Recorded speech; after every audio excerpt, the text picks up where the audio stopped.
சர்வ வல்லமை தேவன் மிகவும் கம்பீரமாக எல்லா மனித குலத்தையும் தேவதூதர்களையும் தனக்கு முன்பதாக நிறுத்தி தான் பழி வாங்குற நியாயம் தீர்க்கிற ஒரு நாள்.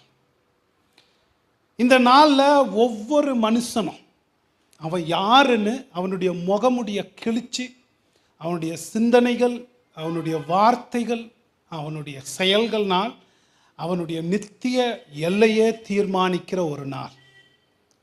உலகத்தில் அது தெரியறதே இல்லை. பாருங்க, நம்ம எல்லாரும் பக்திமான்களாம் இன்னைக்கு உட்காந்துருக்கிறோம். ஆனால் அந்த நாளில் எல்லாரும் நிர்வாணமாக தான் நிற்போம். நம்ம யாருன்னு நமக்கு தெரியப்படுத்துகிற ஒரு நாள்.